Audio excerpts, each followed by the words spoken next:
नमस्कार। आज हम इस बात की पड़ताल करेंगे कि किसी देश के अमीर होने का असली मतलब आखिर होता क्या है।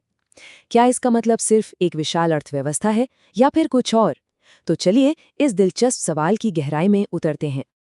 अच्छा, अगर मैं आपसे पूछूं कि दुनिया का सबसे अमीर देश कौन सा है, तो शायद आपके दिमाग में अमेरिका, चीन या जर्मनी जैसे नाम आएंगे, है ना?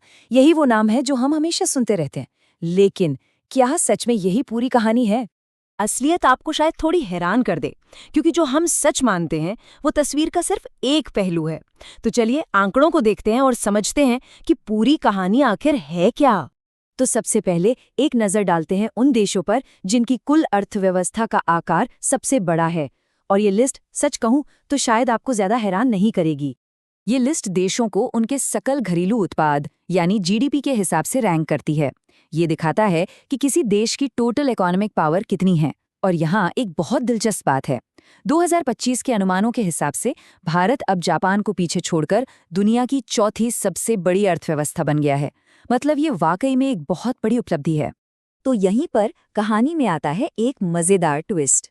क्या किसी देश का कुल आर्थिक आकार वहां रहने वाले एक आम इंसान की खुशहाली का सही पैमाना हो सकता है?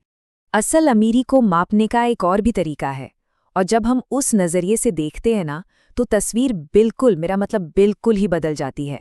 अब देखते हैं कि जब हम देश के हर एक व्यक्ति की औसत आय को देखते हैं तो कौन से देश सबसे अमीर कहलाते हैं। और यकीन मानिए ये लिस्ट आपको चौंका देगी। अरे, अमेरिका, चीन, जर्मनी, ये सब बड़े नाम तो इस लिस्ट में है ही नहीं।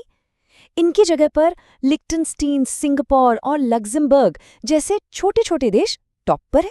इससे एक बात तो बिल्कुल साफ हो जाती है। देश की कुल अर्थव्यवस्था बड़ी होने का ये मतलब नहीं कि वहां के लोग भी सबसे अमीर हों। तो इन दोनों लिस्ट में इतना जमीन आसमान का फर्क क्यों है? चलिए समझते हैं कि ये दोनों पैमाने असल में मापते क्या हैं और ये इतने अलग क्यों हैं। जीडीपी यानी ग्रॉस डोमेस्टिक प्रोडक्ट, आसान भाषा में कहें तो ये किसी देश की इकोनॉमी का टोटल साइज बताता है। ये एक देश की आर्थिक ताकत और दुनिया में उसके दबदबे का एक पैमाना है। और दूसरी तरफ है प्रति व्यक्ति आय यानी पर कैपिटा इनकम। इसे निकालने के लिए देश की कुल जीडीपी को उसकी पूरी आबादी से डिवाइड कर दिया जाता है।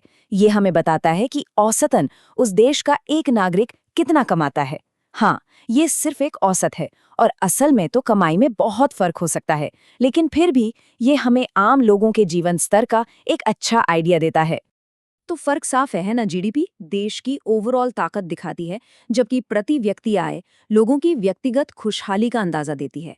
एक बड़ी आबादी देश की टोटल जीडीपी तो बढ़ा सकती है, लेकिन जब वही जीडीपी ज्यादा लोगों में बढ़ती है तो हर व्यक्ति के हिस्से में आने वाली औसत आय कम हो जाती है। तो सवाल ये है कि ये छोटे छोटे देश आखिर इतने अमीर हैं कैसे? देखिए, सबकी अपनी अपनी कहानी है। लिechtenstein और लग्जमबर्ग जैसे देश बैंकिंग और फाइनेंस के गढ़ हैं। सिंगापुर अपनी बिजनेस फ्रेंडली नीतियों की वजह से ग्लोबल ट्रेड का हब है। कतर और नॉर्वे जैसे देशों की किस्मत उनके तेल और गैस के विशाल भंडारों ने चमकाई है। मकाऊ की इकोनॉमी कसिनो और टूरिज्म पर चलती है। और गुयाना, वहां तो हाल ही में तेल के बड़े भंडार मिले हैं, जिसने उसे सीधा इस लिस्ट में पहुंचा दिया है। अब इन सब बातों को भारत के नजरिए से देखते हैं, जहां ये कहानी और भी ज्यादा दिलचस्प हो जाती है। जैसा हमने देखा, कुल आर्थिक ताकत के मामले में भारत दुनिया में चौथे नंबर पर है, एक असली ग्लोबल पावर हाउस।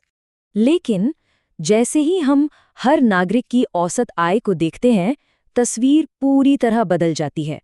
इस मामले में भारत की रैंक है 124। एक तरफ रैंक 4 और दूसरी तरफ रैंक 124। सोचिए कितना बड़ा फर्क है ये। तो यही है भारत की कहानी का सार।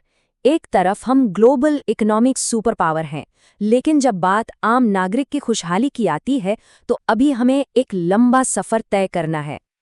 इस फर्क को और अच्छे से समझना है तो ये आंकड़ा देखिए।